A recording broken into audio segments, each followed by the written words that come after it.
Well, go now. Ladies and gentlemen, welcome to another episode of Trip Smoke Pit. It is November the 10th, and I am talking to my buddy Pickle and my buddy Nate. And before we go any further, from the halls of Montezuma to the shores of Tripoli, oh, we're like, we fight our country's battles. He's going for it on land and sea. First, the fight for right and freedom, and to keep our honor clean. We are proud to claim the title of United States Marines. Yeah, there you go. Hey, Nate brought the fucking cake. Oh, you actually have cake? Of course. Yeah, why not? Wait, there we go. I got chicken and pasta, so that's about all I got over there. Well, my wife's an Air Force officer, but she's a big supporter of the Marine Corps birthday. Nice. So Here's a surprising thing is when I was a line staff over a rifle and pistol range for a stint, and it was one of my proudest times of my life. I absolutely love marksmanship. But one of my blocks, I messaged him like a couple hours ago, and he goes and he tells me, I was like, hey man, how's it going and stuff? And he's like, yeah, not too bad, you. And he's bitching about the Army. I was like, dude, I get it. I'm right next to Fort. I just moved like 2 weeks ago to right next to Fort Campbell, and like it's got the 101st here. Those fucking dipshits. And I was like, I see how it's going, because he's bitching about the lack of like fucking, like presentation. Like no one gives a shit. They're all shit bags of the most shit bag except like standard. And he's just like, where do you live? And I was like, well, Clarksville. I live on the border of Kentucky and Tennessee. Clarksville. Like I might not be able to hit the fucking that's like way on the west side of the state, right? No, I'm just to the west side of the state. Okay. I was like, I might not be able to hit the fucking base with a rock, but I could definitely shoot it. And he's just like, dude, I'm stationed there. And I'm like, are you fucking kidding me? Because I knew he re-upped into the Army. And he turns around and he's like, yeah, I'm on leave in Florida for a couple of days, but I'm going to be back this weekend. And I'm like, are you fucking kidding me? Like, oh shit. So now he's once he gets back, we're going to mix up and we're going to act like the dumbass fucking Marines that we used to be many moons ago. Well, so speaking of the Army and what the fucking, I got a buddy. I actually only met him once in real life, but kind of internet pal. But he is a really good buddy of one of my Marine friends that I was in Afghanistan with. They were stand-up comedians together. And right before this, we were on this fucking like Zoom call. And it was like a bunch of fucking Marines just like, hey, happy birthday, fucking Ura Marine Corps type shit. And then like this one random Army boot. And we're all just like having a normal Marine Corps conversation. And since it's Zoom, we can see this dude's face the entire time, just like gaping mouth, like, what the fuck are you guys talking about, man? It was a good time. I got one buddy that is it I was in Sudan with. Oh God, no. I told you about that. Like one night, like on post in Germany, and I thought I heard voices like cackle like, in the distance. Oh my God, yeah, I'm about to shit myself. But this guy, Jesus Christ, I was in Sudan with. We ended up living in the same apartment building in Arlington. He tried to go into the Army Reserves, and I don't think he lasted too long. He was like, "That's just fucking dumb." Army Reserves. That's like the easiest shit. That's like easier than the Air Force. Now, hold on. I did have one guy. He spent like 3 years in the Army Reserves, and he was like, "Yeah, so we were doing this course, and we had a prior Marine gunny that came out of the Army, which I got red flags from a prior Marine gunny that goes over the Army. That's like, okay, why'd he jump over? He came over and he was like flipping shit and making them do their obstacle course like in the worst of ways. So he was telling them he had to jump off of something that by Army regulations he wasn't supposed to jump off of. So he jumps off of it, fucks his knee up, rips almost everything else out. Like he had like, by the time I met him, he was in college, and we were both in college. We had a literature class together, and he was he ended up he's like, yeah, I'm on my 4th knee surgery. They still think that I'm gonna have to have one more in like about 4 or 5 years. And I'm like, and as a guy with knee problems, and Trip knows, I got a medical sheet, the list of fucking, it's a list. Haven't you had more back surgeries than you have vertebrae? We're getting close. We are getting close. We will pass it soon. Do you get a punch card? Yes. Like if you get 36 back surgeries, do you get a free sandwich? No, but you do get an ice cream sundae when you start waking up from them. Oh, that's nice. I had to explain to someone like what had happened and stuff. Like, it was there's a tumor on my spine when we got back from Iraq. Honestly, the procedure is not uncommon. It happens a lot. Their worry was that it was cancerous, so they came kind of from the side, and they had to go down along the ways. Well, they went down along the ways. That was a nerve, and they ended up screwing some shit up. And so when I woke up, and my surgeon was there, and he was giving me the conversation of, so there were complications. And you're like, and it's like, yes, no, that's not even what we're talking about. No, dude, I was like half in and out. Like, I didn't really recognize the conversation until probably like a day later. But it was like, when I started thinking, I was like, son of a bitch, he chose the best time. Because, I mean, if you were to like fully cognitive pickle wakes up and you go, so there were complications, I'm like, what the fuck is wrong with me? Like, I was like, people are about to fucking get it. But no. You think you're about to be fucking Weapon X Wolverine? It's like, no, actually, you can't walk. No! But no. We went the other direction. And then, which is funny, because when I got out of the Marines, I had that moment, which I feel like I don't know if y'all have had it. Everyone I've talked to has had it.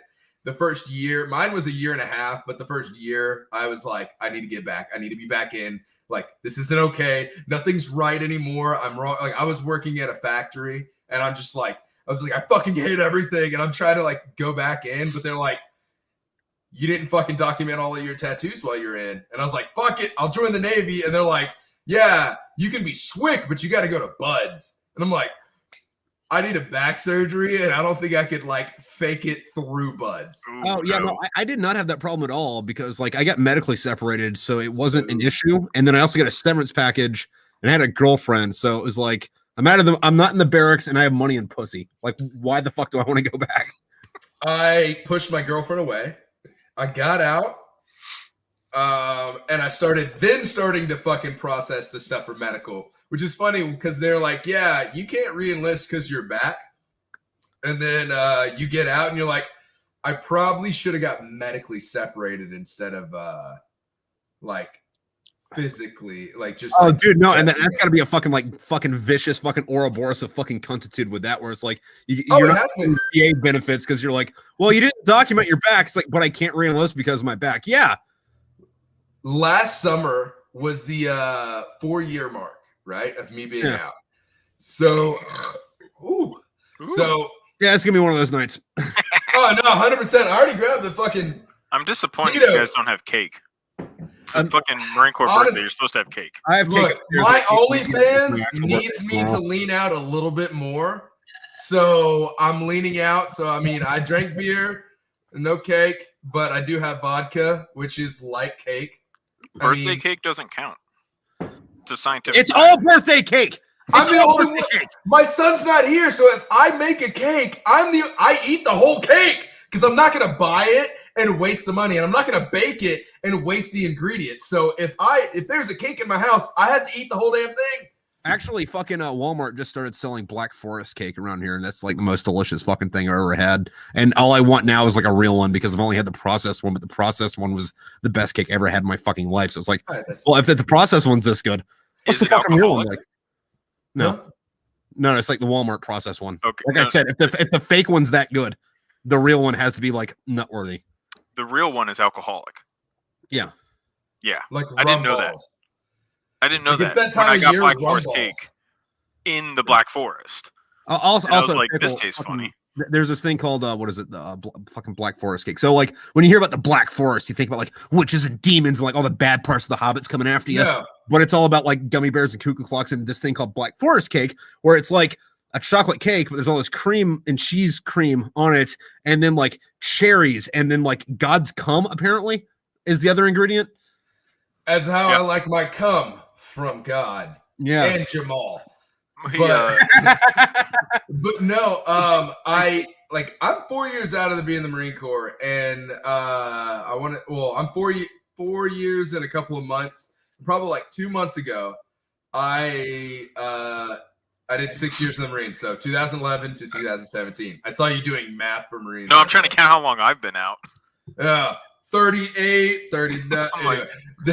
See, I got out right after the Tet offensive. So. You gotta take off your shoes to count the years or decades. Go for it, my guy. Dude, I have to be in the shower, man. I got to count all my fucking fingers, toes, and my dick. What do you mean have to be out of the shower? We got out within months of each other, I think.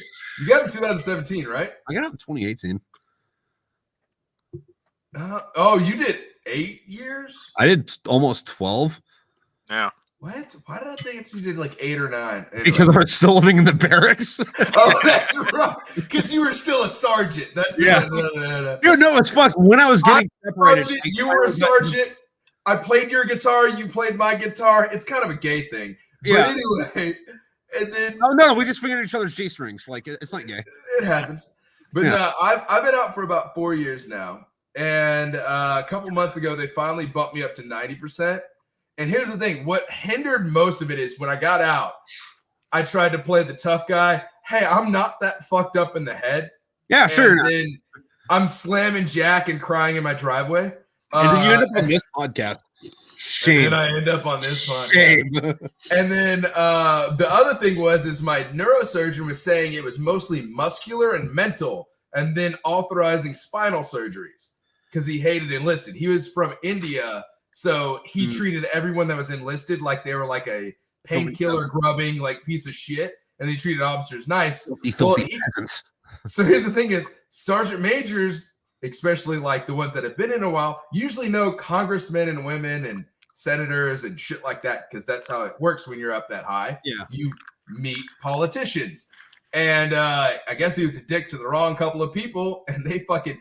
You know, you can actually let Marines die in VA waiting rooms. This guy got fired. And you know how rare that is?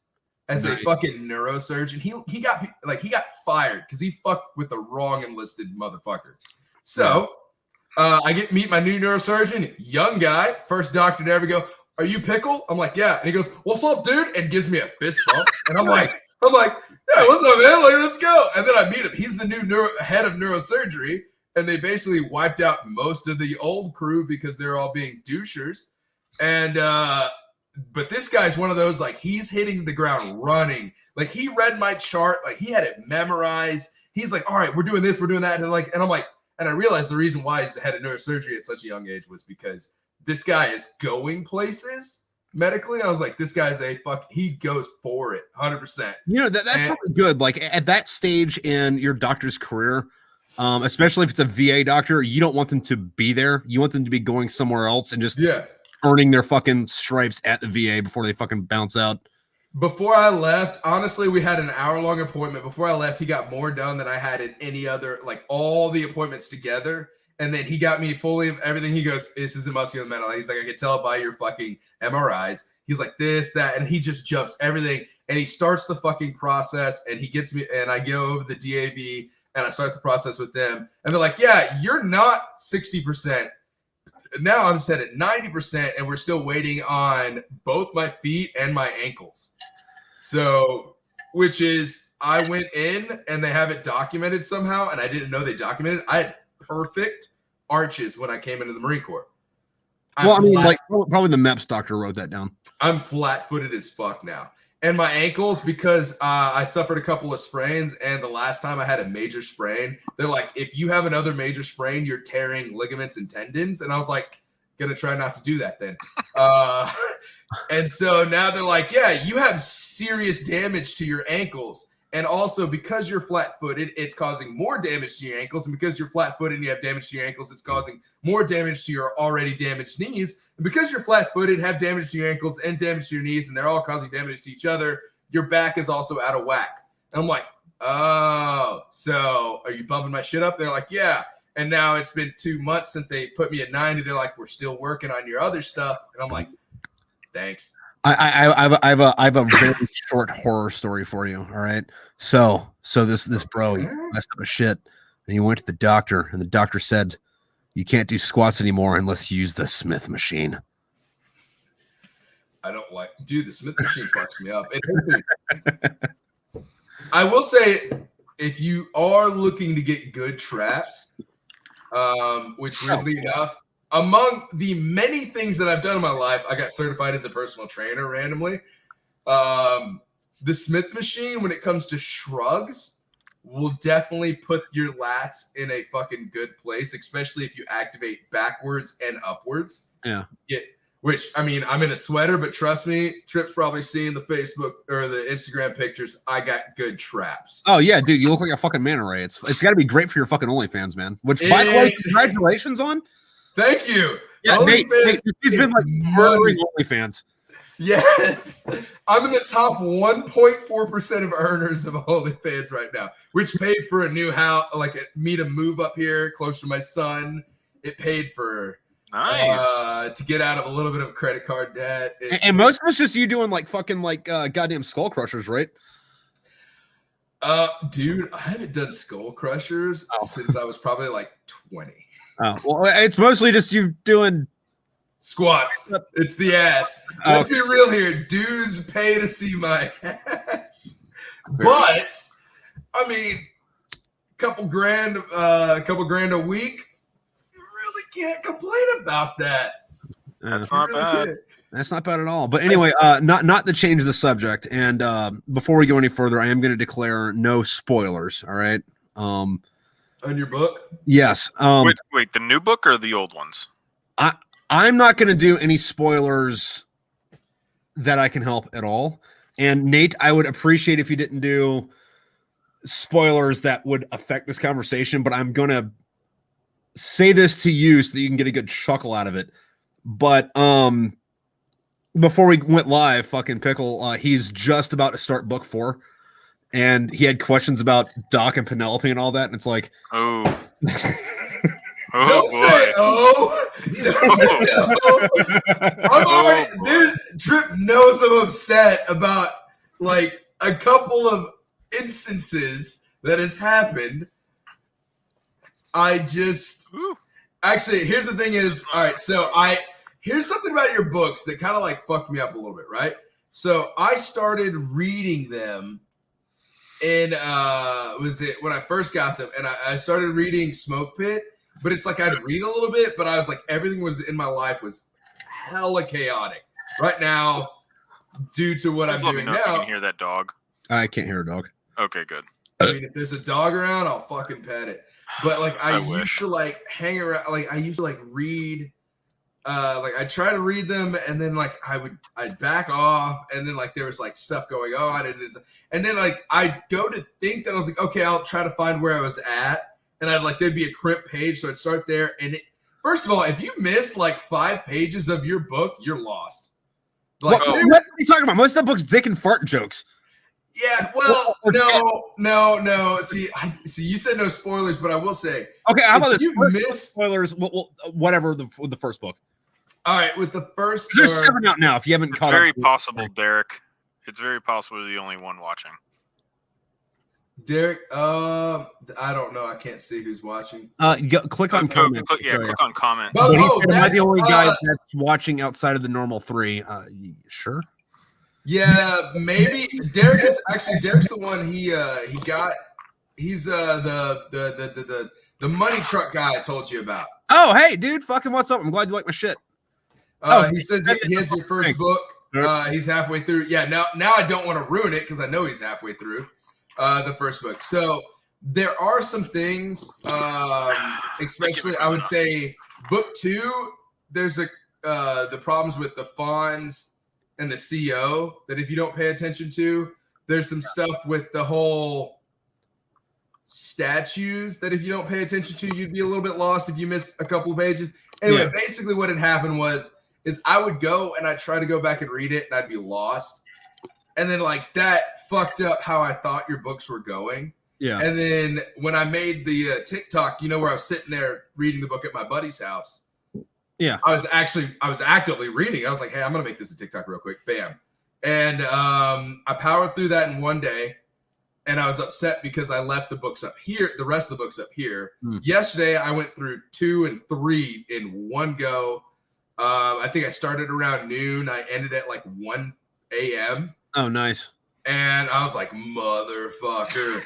And I told you my problems on a couple of things. Yeah. There's one spelling problem, which, dude, I'm dyslexic. So, I mean, I'm just saying. Americans. Americans. I'm dyslexic. And I went to high school in Oklahoma. The 50th in all of schools is Oklahoma. Well, I mean, Doc's from Oklahoma. So, I mean, yeah, there you go. Well, that might be why I like him. But, no, dude, Doc is my favorite character, though. I will say that. 100%. Doc is my favorite character. If you fuck him over too much, I'm gonna be crossed with you as a motherfucker. But Oh boy. oh, don't say that, because now I'm scared to read it. I've got 2 other books from fucking Michelle and goddamn Damien I gotta read. Which See, my problem was I went to the wrong book. Like I think I finished 1 and I went to 4. Like I jumped like way too far. I'm like, what the is it fuck because is they look the same? They look very similar. Yeah. They do. I got the ammo can and I just grabbed one out. I thought I grabbed like what was the next one, but I grabbed the wrong side. I'm like, who the? Oh no, that's what it was. I finished 4 and then I went to 6. Mm. I'm like, pirate? What the fuck happened? I'm like, you better fill me in, Trip. And I realized, like, oh, you started the wrong book, dumbass. Like, oh, okay. Yeah. Mild spoiler, but not a too big a one. It goes from Marines in Iraq to space pirates. And Yeah, go figure. Trip gets into pirates. Like, Well, I mean, you got to hit the Russians first. Yeah. Have fun with book 4. Speaking of Russians. Okay, I feel like Also have fun with 29 Palms Barracks. Speaking of book 4. I mean, I lived there. Yeah, that was my life. A few people. I will say though, I get this weird feeling because tomorrow tomorrow all I have to do is nurse a hangover, post a couple of video and pictures on OnlyFans that I already have recorded, and read your book. So I feel like by tomorrow night I'm gonna be cross with you by how this conversation's going. Probably. Fucking one of the greatest compliments I've ever gotten, and I've gotten this at least 10 times about my books, is just a little text going, "Hey, I read this book. Fuck you." I think I sent you one of those. Yeah, it's like, oh, you got emotionally invested. I will say, I think the Amazon comment that I left, I'm gonna have to revise because I left it after partially reading in spacious periods the first book, and now I'm gonna have to redo it and tell you how I really feel. Which is, I will say this: you are currently, as books go, because honestly, to this day, no one has ever been able to beat out Louis L'Amour's Riley's Luck. Well, I mean, like, Louis L'Amour is fucking like GOAT. So I mean, yeah. So I mean, no one's ever gonna like. I've read a lot of his books that like I absolutely love his book series. My grandfather wrote a book, and so far, you are number 2ing it with your series. You're right behind Louis L'Amour in my thing. And I have no negative comments about, well, other than what I told you about. Yeah. And I mean, that's just a personal preference because right now Doc is my favorite character. Also, Nate, for context, it was what happened to Doc while they were in Finland or Norway. Finland. Yeah, Norway, Finland area with the heathens. Oh, okay. Yeah. That one. That one. So have you met Doc? Like the real Doc? Honestly, all right. Was Doc in your? No, was Doc the isn't. Navy guy? Okay. See, I was like, because funny story about Doc in real life, though. Fucking, and I think I did put this in the book, but he had this '72 Mustang that had this like huge fucking like intake on the fucking top. Like, couldn't drive it in the rain. His fucking like intakes were so fucking big on this bitch. But he was always working on this thing because it was always fucking broke, because he will swear up and down he's the greatest mechanic ever. But I mean, like, if he was, his car would work. But he went to go put a new fan in this fucking God. right. He accidentally bought a fan that was too big, And when he started the fucking motor, the fan ate the radiator. I remember you sending me the pictures, and then just like I don't mean scratched. I don't mean coolant. dented. I don't mean fucked up. I mean it ate the radiator. All right. Speaking of eating the radiator, USAA, fucking, here's a shout out to them as a company. My buddy had a Ford Exploder that we used to take off road, and we used to call it the Death Wagon because we used to spotlight rabbits out in the fucking Mojave Desert with it legally. Yeah. And one day, I wasn't there, but I get a call from him to pick him up from the tow company, and he's just like, "Oh, hey." And I talked to him, and apparently he got on the phone with USAA, and I was like, "Hey, I have insurance to y'all. I have roadside. I don't know if this is covered, but my I just like my radiator clipped my fan clipped my radiator, and so I can't drive it back. It's it'll overheat, basically, you know, that whole thing." And they're like, "Well, was there a collision?" And then he goes, "Yeah. My fan against my radiator," and the lady laughs and apparently tells him, "Okay," and she logs it under collision, not driver's fault.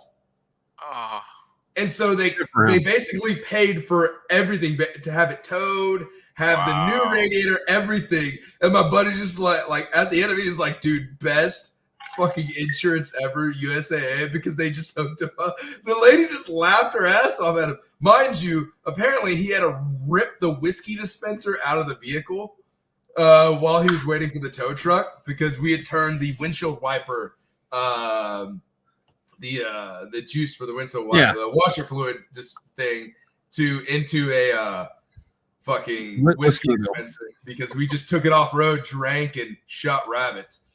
And so USAA apparently is one hell of a fucking place. So, what I love, like, I know a lot of the stories between Trip and Doc from book 1. Well, that you were there for like half of them. Yeah.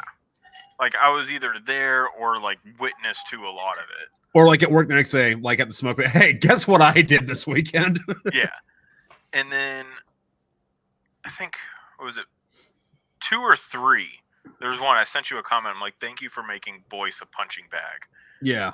And I feel bad, because, like, I don't. He's an asshole. No. I feel bad for the people who don't know who the real people are, because it doesn't hit as hard. Like, I don't know your 29 Palms people, so those stories don't hit as hard as like when Pickle or Carl or like the other people, like when they read, they're like, I'm like, yeah, 90% sure I'm 100% not in any of your books. Well, I mean, fucking like it doesn't. It'll hit hard enough if you don't know those guys, but like fucking anyway, let me tell you a story about this guy named Boyce. This guy, he came to First Mardiv from Quantico, and he thought that he was God's personal fucking gift to the Marine Corps, which he wasn't because I was. But he was one of those guys that with both of his fucking ribbons, he'd be like, "I've been to Iraq." It's like, dude, we're in Charlie's. No, you weren't. It's like, well, I mean, it was secret. Right. So fucking there was this one time he was living next to us in the fucking barracks, and we're in fucking Pendleton, and we're living in the old fucking Castle Grayskull fucking bricks. So it's all like, you know, like open catwalks and shit, and none of the fucking shit works.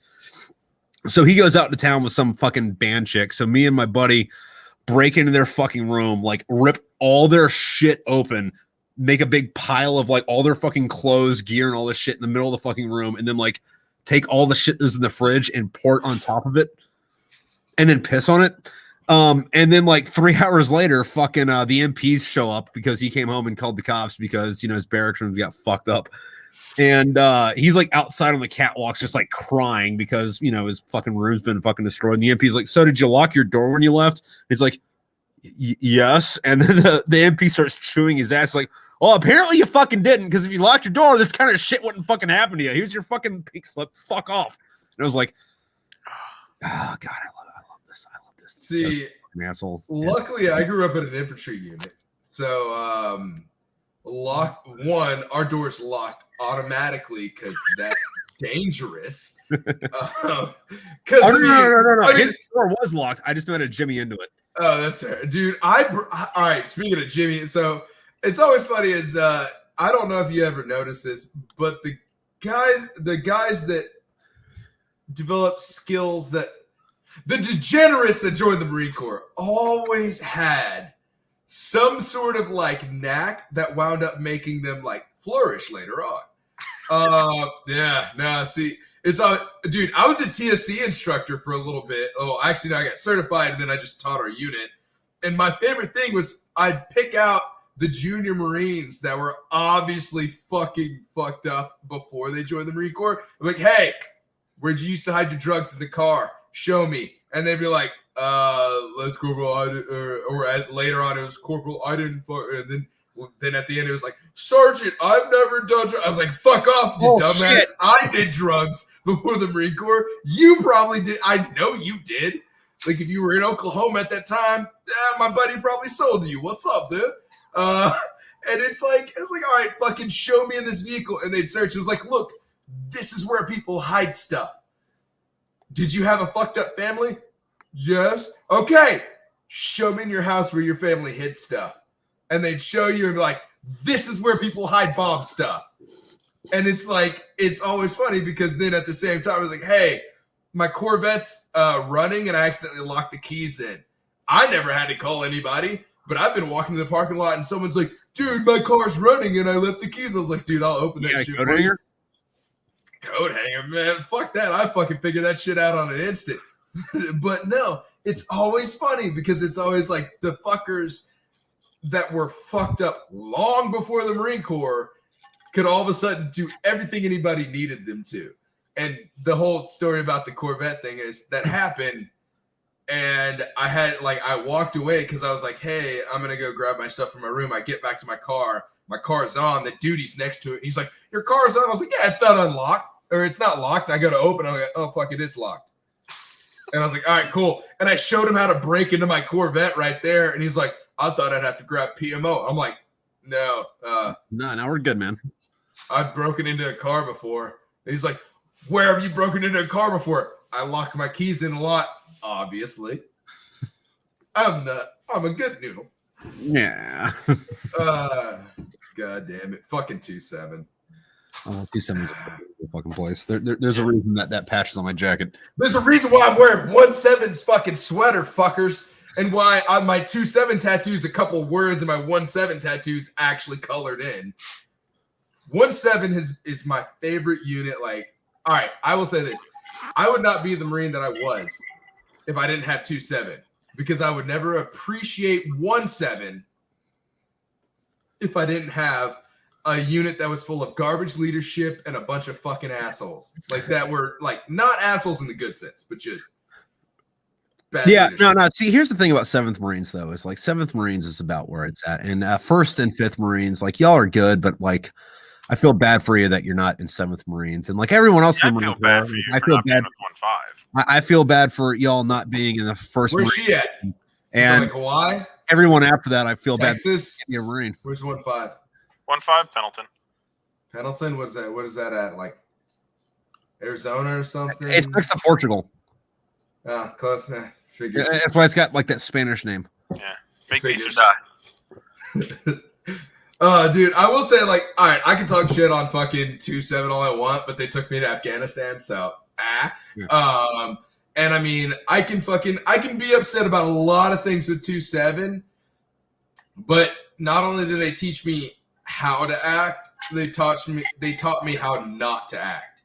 So I mean, you can only learn to do what's right from what's right so many ways. Knowing the bad thing sometimes helps you better. You know what I mean? Yeah, no, the reason that I don't touch stoves is because when I was a little kid, I was like, the stove can't get that hot that quick, right? No, it's good. But yeah, no, 2-7, I mean, as much. God damn. That was the soda mixer. It's just, it turns out your new house is haunted. Dude, I've had enough haunted houses. This is just the fucking Doritos goddamn Mexican soda to mix my vodka with. My American vodka mixes with my Mexican soda like a goddamn American. But this is a new house, but I don't think it's haunted. It's a little bit too new to be haunted. Yeah, that's what they thought in Poltergeist. Yeah. But what you don't realize is that the entirety of the United States of America is built on an Indian burial ground. Yeah, no. It's my people's burial ground. That doesn't save you. That doesn't save you because you're not all Osage. There's some like white and black and Mexican in there. There's Irish, and those people were oppressed too. Rival tribes. Look at me. The Irish and the Choctaw. I've had this conversation with actual Irishmen. I would have an amazing beard if I wasn't so native. But I'm stuck. Hold on. Derek's in the comments saying my house is haunted or some shit because all my dogs keep running in one direction and spilling my drink. I'm sorry that your dogs listen to One Direction. Oh, wait, hold on. Fucking Robert Santiago, who is obviously reading Women, Barbarians, and Slaves, said, when Hank said, let's jump, I scolded it. Happy birthday to you too. Fucking, and for context, not a big spoiler or anything, but Hank's about to shoot somebody, and he's like fucking thinking in his head, he's like, all right, so we shot anybody in a while, so let's count the 1, 2, 3, let's jam. All right. I have to ask, are you going to do another set for the books? So Smoke and Fairy Tales is going to be 12 parts overall. Okay. And once the 12th book is out, you're going to have the War Chest 1 and the War Chest 2. And then I'll probably make like a combined total like third one where it's just all of them in one. So you don't want to put them in like a mortar can? Well, no, like the first ones are in a 50 cal can. So I want to do another 50 cal can, and then like maybe the overall one might be like an actual crate because it's gonna be this fucking long. That's fair. I'll take it. So now I have to debate whether or not I want to buy book by book or wait for the set to come out. Well, I mean, the set's probably not going to be out for 4 years, and the ebooks like this motherfucker needs a fucking money now. No, actually, I am upset because I bought 4 books, and I think it was like right before you were doing the fucking war chest. Yeah, I think the war chest is 5 or 6, right? 6, yeah. Okay, so I bought 4 books, and I don't know. I don't remember when I fucking bought fucking the 4. I think about the first one. You signed it and drew me a picture. It was clear. Which that means I have a very unique copy. I'm going to sell that in a couple of years for $1 million. I'm not selling it until it hits 7 figures. Just saying. Fair enough. You owe me $10,000 if you sell it for $1 million, though. Dude, did I not fucking talk to you about NFT? Did I not tell you the wonders of NFTs the last time I was on here? No, but like seriously though, fucking, you're gonna have some fun with the next few books because I do something at the end of 4 where it's like, dude, if this character does this, I'm gonna fucking hate him forever. And then in like the beginning of book 5, hey, you know that thing you hate? We're doing it again. Okay, all right, yeah, that's pretty vague. Because Hank hates so many things. Yeah, Hank. Well, all right. But no, I will say is I'm a full believer. And here's the one thing is because you are an artist and you are a true artist, I don't know if I've really talked to you about NFTs, but I learned about them relatively well. And you know the social media stars like fucking, what's that shit dick that keeps trying to fight boxers? Like one of the Paul brothers. Both of them, yeah. Yeah. Anyway, they do NFTs, and basically it's pointless. And you got businessmen that do NFTs, and they're pointless or whatever. But NFTs are perfect for artists. So it's like, all right, if you took, say, one of your favorite paintings, what's your favorite painting that you've done? Oh, that's a tough one. It's either the P40 Warcock or that one fucking real big one that I did. That's fuck it. I like the term Warcock. So wait, have you not seen the Warcock? I haven't seen it, no. Oh, it's a P40 Warhawk, but like with the teeth and all that shit. But instead of it being a plane, it's got a dick for a fucking propeller. Have you sold this yet? No, it's on the website, man. Fucking go check it out. I already told you, like OnlyFans is putting me in the green, so. I'm seeing a very empty wall behind you, Pickle. Yeah, actually, most of the fucking stuff is in the bedroom. I'm trying to impress the ladies when I bring them back. Actually, no. Here's a trick. What Warcock. you got is That'll get 'em. Warcock. Yeah, the Warcock. And I did move here 2 weeks ago. I haven't even put up my horror movie stuff. Oh, you got like old school barf bags and shit. Yeah, I have a barf bag from the original Mark of the Evil, and I've got the original poster for. I picked it up for Evil Dead. I've got an Evil Dead original poster. I've got a bunch of other stuff. Evil Dead 2 had a great poster. I have a full Evil Dead tattoo right here, so it's just I'm sweatered up because I don't want to turn on my heat. But no, dude, I'm fucking cheap as shit. No, but what I was saying though, Warcock, I'm gonna look that up on your fucking. No, I sent it to you. I'm about to send it to Nate too. Fucking, you guys can both. Oh, I've seen it. Oh, you seen it? Okay, never mind. What I'm saying is, so what happens is, say I buy the Warcock. Well, look at your phone. Look at your phone. Look at your phone. Look at your phone. Look at your phone right now. Look at your phone. There we go. Hold on. Your phone. I had to fucking find it. I wish I could share this with the fucking masses, but I don't know how to do that. Oh my goodness. I fucking love that. I fucking love it. The hairy wing balls. It kind of looks like it's on fire, but it also just looks like balls. I didn't even think on fire. I thought like maybe just a STD or something. Yeah, it burns. With the Japanese 69 as the number. Oh, dude, that's beautiful. That's how many fucking Japanese pilots banged. Depending on how much I fucking commission you for, we're going to talk about. But anyway, say Warcock, right? Say I buy it. Say I buy it today. And you have an NFT attached to it, which means you have a digital fucking version of it that's attached to that painting. Say I become goddamn Richie Rich fucking Bruce Brain fucking richer and fuck, and I donate it for $1 million, right? Yeah. Now, in your NFT contract, you could say that you are, which makes it an official painting by Trip. It gives it that nifty fucking digital currency fucking value to it, which adds more value to it, weirdly enough. So you get 10% off of that, which means say I donate it, which means you get a fucking 10,000 or no, that means you get $100,000. 10% of $1 million is. Yeah, no, and I know how things work. You get $100,000 of either a tax write-off or you get $100,000 of money, depending on how they want to do it. $100,000 to Trip means that every tax dollar you've spent this year and more goes back into your pocket at the end of the year, regardless. Or $100,000 to Trip is $100,000 to Trip. So an NFT, say there's a big thing in the art community where rich people buy art from no-name artists and then donate them for much higher.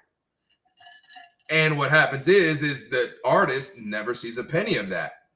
Sometimes it makes their art worth more later on, but most of the time, all it does is pad the rich guy's pocket. So see, the thing about like artists though is like you can look back in time, and this is a pretty constant. Like at any given time, any given century, there's like 3 artists whose art is worth more than $500 a pop until after they die, and then it becomes like shooting up. But like most, like fucking like. Dollar for dollar, right now, I'm a more successful artist than Van Gogh because Van Gogh only sold one of his fucking paintings while he was alive. And considering I've sold 2 more. 2 bottles of wine? Say what? 2 bottles of wine? Something like that, yeah. And since I sold more than one painting for more than 2 bottles of wine, technically I'm a more successful artist than Van Gogh was. So suck it, you Dutch bitch. Yeah, but that gingerly fuck from fucking Holland is going to be remembered for fucking hundreds of more years. Yeah, that's okay because I'm not so poor that I have to cut off my ear to impress women. We've all done dumb shit for pussy. But maybe let's get that out of the way. But what if what if you did and then painted your but I mean from a marketing standpoint, from like the business side, which is where that's my thing. Yeah. Is it like you did an NFT, like a digital side of all of your paintings, which to commission an NFT is literally like, I think like $50 to a code dude. Yeah. Honestly, not even that. There's computer aided computer generated bullshit Computer-rated. that'll do it for you. Computer rated. So what you could do is every painting you can attach an NFT to, which means the more successful you become, the more successful your art is, and if it ever gets traded down the line, you get a little piece of the action. And then see what I'm more gonna successful. do that, but I'm only going to do that with paintings that I make out of period blood that my female followers send me. That's fair. But like, say I commission a piece from you, right? Yep. And say it's something that I know full well, because right now anything that I commission from you for the next probably year, unless OnlyFans real now the way it's going, you might get a few dumb, really stupid commissions from me. I got some ideas. I need you to come down and paint me on my. Oh no! See, you painting me is already something that's got to happen because you made a statement. I could pull up the TikTok video. Remember, I said like, all right, you hit 50,000 before me. We doubled down. You fucking hit a higher number or whatever the fuck happened. I said, do you want me to send it to the 2 bottles of whiskey? And you said, you come up here and I'll paint you like one of my French girls. That was the fucking quote. And guess Make it what? happen. Now you got to paint me like a goddamn French girl. I think you're both going to come out on top for that one. I mean, honestly, we're both going to come. I don't know if we're both going to get on top. I mean, you might be on top, but my OnlyFans will make me on top financially. Yeah. Also, Derek, happy birthday, man. Brah. Wait, is it? Oh, yeah, Derek. Yes, happy birthday. Yeah. Well, he said he's got a mouse, so I wanted to say bye. Only time will tell. I wasn't reading his stuff. Oh, fucking T over there. She is also a Marine. She's a Native American Marine. Hey, I've met her. We met on TikTok. She is a pretty cool gal. We went searching for one of the serial killers in fucking Arkansas that came up because of the quarantine, and we didn't find him or her. Him. I'm pretty sure it's a him serial killer. But one, we don't know. I mean, well, it's just statistically male serial killers are more common. That's just sexist. Yeah, that's also it's 2021, man. You can't be thinking like that. Yeah, I mean, we're just better at it. That's all. Females, they kill their husband, they get a taste for it, they go to jail. Men, we just kill whatever we feel like. It's called women are better at not getting caught. I will say that because no one suspects the fucking 5'4", 100-pound chick. But then she's got like 7 fucking axes and some fucking arsenic in her closet. So, speaking of which, came over to investigate that stew wasn't beef, buddy. Have you guys seen the this new Steve Martin and Martin Short show? No, but I want to. Also, you guys it's so good. It is so good. All right. Well, after he's right back, I gotta go right back. Okay. I was literally about to say that. I will say, are you aware of the serial killers in Arkansas right now? We have 2. Seriously? Yes. Wow. Okay. All right. So first off, Hot Springs, Arkansas. There's like, all right. So not confirmed 6, but I know there's confirmed 3 chopped up bodies that were left in trash bags in public areas of females of the same age, race, height, hair color, and everything. So they're trying to figure that shit out. And they try there's a news station that try to talk about it. And then the next day, I'm literally listening to this news station while I'm driving my fucking truck. And they're like apologizing. And the apology sounds like the at gunpoint fucking, we're sorry. We did not mean to say that. Arkansas is not, there's this whole thing because, Hot Springs took a big hit. It's a tourist town. So it took a big hit when quarantine hit. So the other thing is Little Rock. They've had gang violence in Little Rock has been a very common thing, but they connected 3 different stabbings to each other.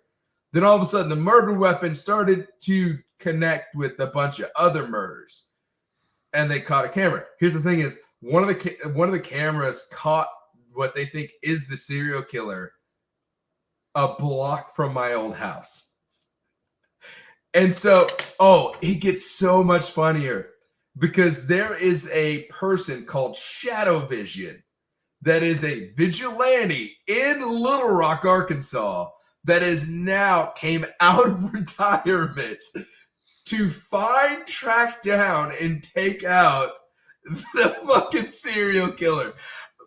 Arkansas is living in a fucking comic book right now. And I absolutely love it. And I've been following it. And interesting.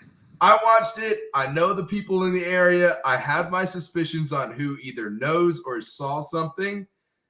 But my thing is, honestly, I'm going to let this shit play out because this is just getting fucking weird. Also, if you've ever been to Little Rock, Arkansas, you're not. You're missing a lot of gang violence. And his thing is that, like, the city had to apologize because there was cases that were closed that were like, this was gang violence. And then they later had to reopen because the knife was the same knife that was used to kill like 5 other people. Then they're like, we're not conclusive that it's the same person, but we're reopening it and we apologize. And we're like, yo, dude, that knife killed people over fucking 10 years. That's the same guy. Dude, 10 years? Jesus. Yes. Oh, no. Officially, Little Rock has a major serial killer that has basically killed people. And then the cops are like, well, gang violence. And that's it. That's the fucking thing. But I also have to piss. Yeah. So. There was a Batman graphic novel called The Long Halloween. And Batman was having a trouble finding who it was because what this dude would do was he just go buy cheap 22 fucking pistols and like grind off the serial numbers, and he'd like leave the gun at the scene of the crime. But fucking say we got the gun, but the serial number's gone. And it's kind of funny, it's like it's from the 80s, so when you're reading it, like you're kind of like, well, why don't you just go and see who's bought fucking 20 22s? You think you have a database for that? Forensics, you can grind off the serial number on a lot of guns and they can still read it. Like don't you only have to go like this deep to do that though? Yeah, like it depends on the gun, but like there's ways, because the way the metal gets distressed from typically stamping, there's still ways to go back and read it, or at least get like partial information. That's interesting. Yeah. So like, high points are a common tool in scrupulous crimes. Yeah. Because it's like $150 gun. It's a piece of shit. But people think like, oh yeah, just fucking scratch the serial number off. Well, the guy who owns High Point knows this and has put secret serial numbers in different places on the gun. Really? Yeah. Interesting. And it's like, and apparently it's in places like you just wouldn't know or think. Like inside the fucking bolt? Yeah. Yeah, probably in some weird spots that are like covered. There you go. You fucking nerd. I mean, really? Glocks you got underneath, well, right here, slide, barrel, but there's inside, there's serial numbers as well. Really hard. Only God's caliber fucking only God can judge you, and I can FUD this all I want, and cops ain't never coming for me, man. Dude, is that your fucking AR-10? No. It's a 15. Yeah, but the fucking wood on that slick. I know. I love it. Also, though, like I would think that if you really wanted to get away with shooting somebody, like just do it with a fucking muzzleloader. It's cash and carry. Like even if they track it down to the store, it's like, yeah, you paid cash for it.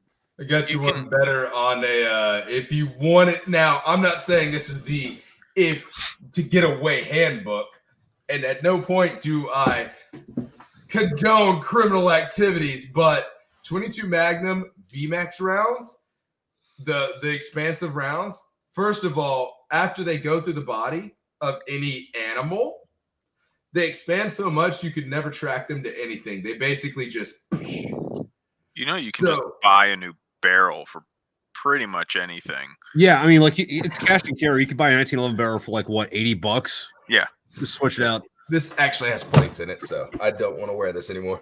Yeah, that's why I took mine off. It's hot. Oh, mine's like fully loaded. I got loaded mags in the chest rig and everything. Sappy plates and all. And Mine's just a sadly, they're steel. I've got a belt, and that's what I have everything on. Yeah. So basically, if I need a fucking haul ass as light as I need to, the belt's good. Or I could put on the fucking plates, and we're also good. And I mean, they're pretty lightweight, but they're AR 500s, so I think they'll stop shit. So they'll stop most shit. I had to test it because someone was this is built on it's a A2, but someone was saying 20-inch barrel, 55 grain, regular 5.56 rounds will go through AR 500. I'm like, okay, sure. No, it does. It totally does. Really? They're going so fast. I've got the plate sitting on top of my safe. 55 grain went through a fixed plate, like it's not able to swing. So same as if it's on your chest. It punched a hole, but 62 grain green tip just kind of took a chunk off the front. Yeah, speed kills. Context, Pickle, fucking Nate's competition shooter. Like that's nice. Big. So weirdly enough, I was line staff over rifle and pistol range. I love marksmanship. My first shooting competition was an intramural shooting competition. I got second overall.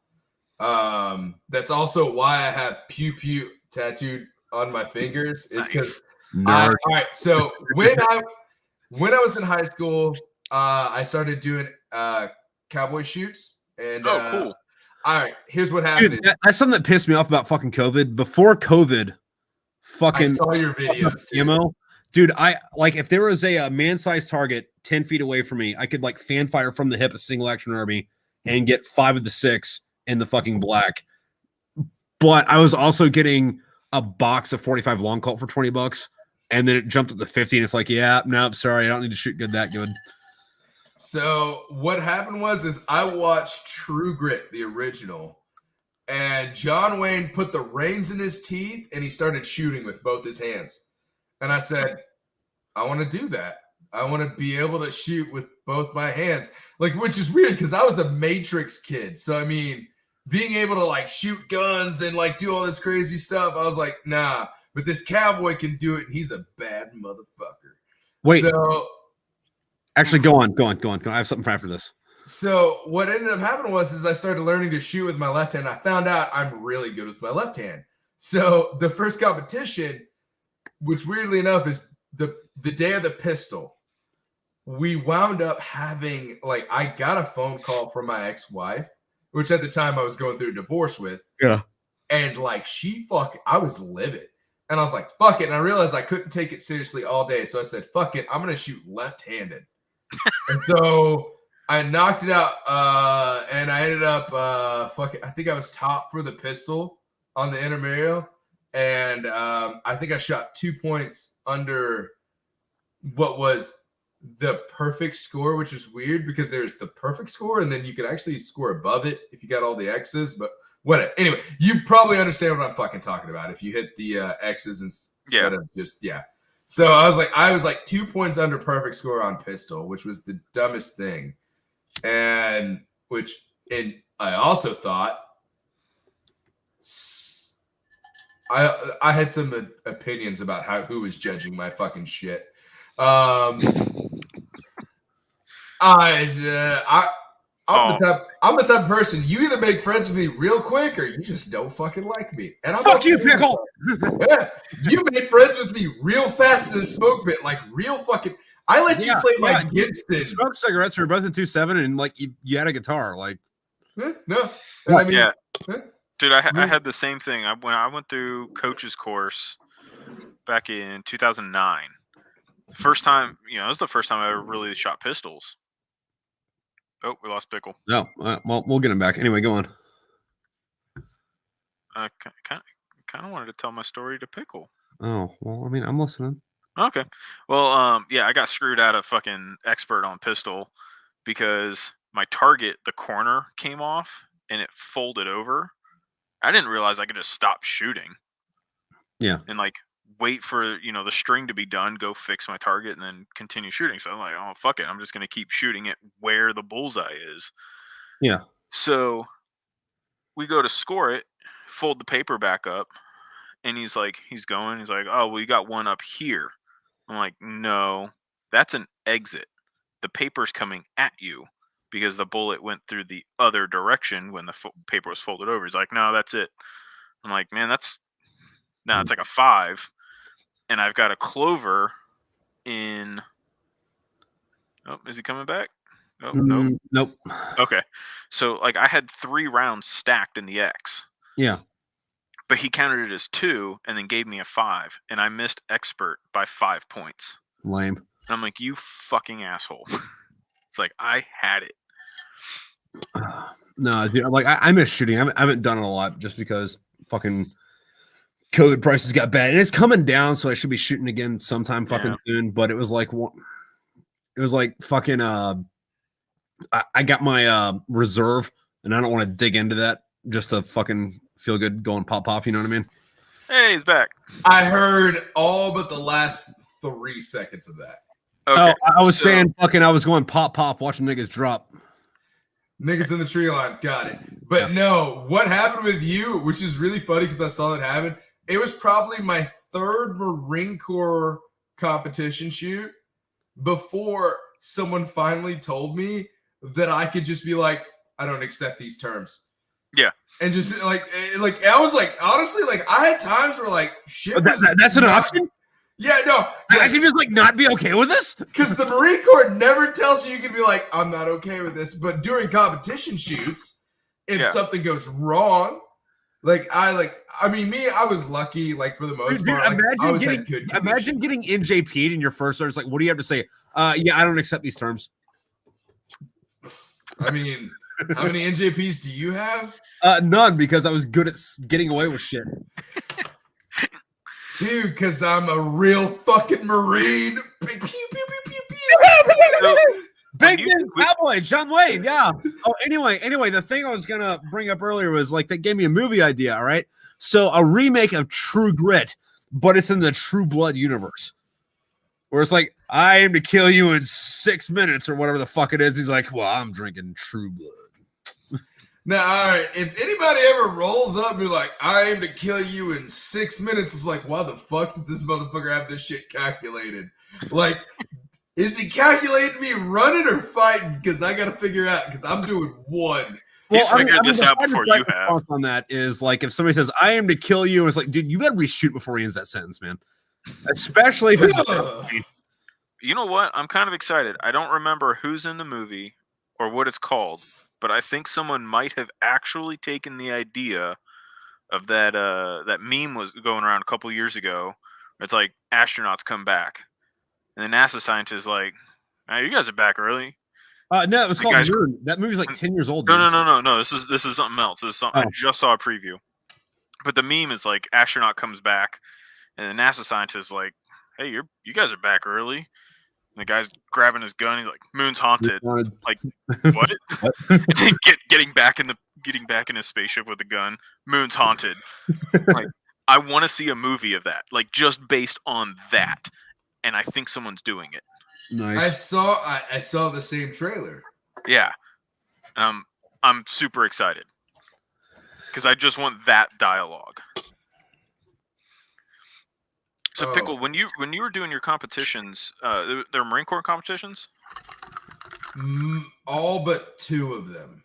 Okay. I've done 2 civilian ones, but those were fucking jokes. Like, I'm not gonna lie, I thought when they strapped on the whole NRA sponsored that it meant it was a legit thing. No, the NRA might sponsor just about fucking anything with a fucking gun. Yeah. Okay, so based off of that fucking sentence you just said, I'm also guessing that you've got tricked once more by like taking a chick home from the bar and you pull up her skirt, she's got a dong hanging down. I mean, yeah, but I mean, there's a certain point where you just pull out the Wheeler Walker, sucking dick, eating pussy, and kicking ass. They were supposed to be a pussy. This girl had a dong. Since I was born, ain't anyway. I sucked his dick and then I kicked his ass. Sucking dick, kicking ass, sucking dick, eating pussy, and kicking ass. That's such a great fucking song. I love Wheeler. Dude, I've introduced people to Wheeler Walker, and the phrase that I got from it was, I thought, like, honestly, the best phrase. And it was from a chick in Fayetteville, Arkansas that I was dating. She goes, I thought all country music was homophobic. And I was like, no, this guy. This guy doesn't give a shit. He'll talk about fucking your cousin Jed. He doesn't give a fuck. Dude, there's this other band called the Gravel Spreaders, I think. And most of their shit's cover work. They had this one song where they're talking about how, like, they're trying to please a woman, and they find out the way to please a woman is to get a canalingus. And they go to all these stores and places, and they can't find the canalingus anywhere. So he can't give it to his wife because he can't find it on the shelf. First of all, creativeness. Any band that calls themselves Spreading Gravel, I'm going to assume they're Garrett and fuck. They had a really good cover of Number of the Beast. And I sell dick pics to guys. So have you looked into Beatalica? Is that the Beatles band? Beatles Metallica mashup cover band. Yeah, kind of like Fred Zeppelin, but I want to fight like 5 people because of that. And I don't even know who they are. Well, I mean, it's kind of like Dread Zeppelin, where it's all reggae covers of Zeppelin songs. That's a real band. Dude, I'm not even the biggest, like, I like Led Zeppelin, but I'm not the biggest Led Zeppelin fan. Like, Robert Plant has an iconic voice. But did you hear that funny thing about 29 Palms? What? He literally has a song about falling in love with a chick in 29 Palms. It's great. It's actually a really good song. But to segue onto that, how about Mac Sabbath? Yes. Where the fuck is my phone? Because now I want to know about this Robert Plant Robert Plant song. Yeah, but anyway, fucking Pickle, if you're listening, fucking Nate knows what I'm talking about. But they only do fucking Black Sabbath cover songs, but they're dressed like Ronald McDonald, the Grimace, the Hamburglar, and all their songs are like Black Sabbath parodies, but talk about Big Macs. No. Yeah. Yes. Yeah. So there is a Beatalica song that's all you need is blood. And oh shit, what was the other one? Fuck, now I got. I'm gonna say something that might piss people off. Do it. And it's not that I don't give a shit about the Beatles, because I really don't. Yeah, I don't either. They suck. It's that I don't think it's that I just don't care so much about Metallica, or it's that the fans have ruined Metallica for me. Oh, Metallica ruined themselves for me. I used to love them, but then all of a sudden it's like, Yeah, the best thing about them though is that movie Josie and the Pussycats, where there was that like boy band that like totally wasn't Backstreet Boys, and they thought they died in a fucking plane accident, and they showed up like later in the movie, and they're all like wearing casts and like have stitches of black eyes and shit. And they're like, "Oh my god, we thought you died in the plane accident." Like, "Oh no, we landed the plane, we ended up safe." And they're like, "Well, then what happened?" And it's like, "Well, I mean, we landed it in the parking lot of a Metallica concert, and Wait, what the fuck are you talking about? What movie is this? Josie and the Pussycats. They made a movie in the 90s. I mean, they were all hot, so I might watch it. I mean, nothing beats Spice World, but you know. Yeah. Everyone's like, "Dude, yes, great." It's like, no, I like the fucking one with the Spice World. Better movie. Yeah. So, speaking of movies, I watched. What is that? I watched it with my kid. Frozen? No, I mean, I have. First of all, Frozen. Let it go, Pickle. Let it go. First, my anger issues don't let me like their main song, no matter how catchy it is. But I will say that me and my son, like, first of all, I love musicals. So a good Disney number, I'm like, dope, dude. Fucking, and my kid, same as me. But Frozen, to this day, I am convinced that the only reason they made Frozen was because if you typed in Disney and Frozen, you wouldn't pull up anything on the cryogenic head of Walt Disney. Eat my dick, I'm still convinced. That's some big thinking right there. That's some 4-dimensional chess, man. Dude, that's some Reddit fucking meme shit that I believe to this day. Like, that's the shit. You're just like, you're on Reddit. You're like, yeah, no, that makes sense. Then you start thinking about it later. You're like, son of a bitch, that makes sense. Oh, no. I've got my Google algorithm trained. So if I type in a fucking Disney Frozen, fucking Elsa's got a dick and she's fucking Anna. That's fair.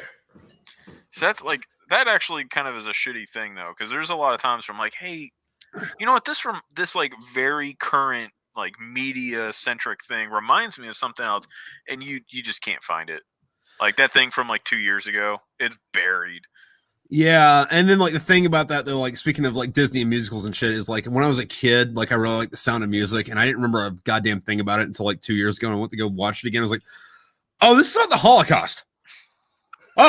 Oh, they were. The bad guys were actual Nazis. Oh, this movie means something completely fucking different than I remember.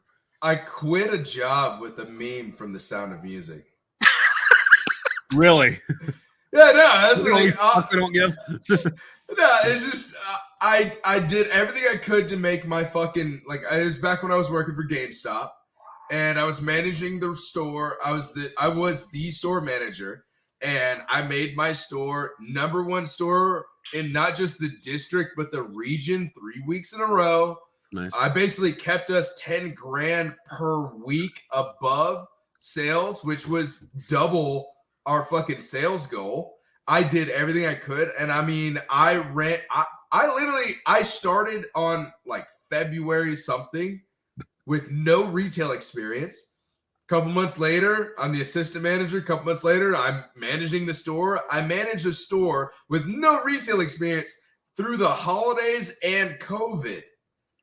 And I'm telling my district manager, hey, we need this, we need that. Like, look, you're giving all these other stores all these assets, and you're just letting us fucking sit by. And then after a while, I realized I was like, hey, I'm not in the Marine Corps anymore. I don't have to put up with this shit. And I told her, I was like, look, if you don't fucking support my store, like you're giving extra workers, you're giving extra time, you're giving extra pay to these stores. And she had a sexual preference that was the type of 3 store managers. And all of a sudden, those store managers all had all those assets. I'm not. I think she was fucking them. Anyway, so I told her many times, I was like, hey, if you don't help me, I'm going to dip out. Like, I got other options. She decided she wanted to call my bluff. Here's the thing is, don't play poker against me. I've been growing up playing poker. I'm Native American. Casinos are my life. So I decided, I was like, all right, cool. One day, it was I'm the store manager. I was supposed to open the store on a Monday or whatever. Yeah.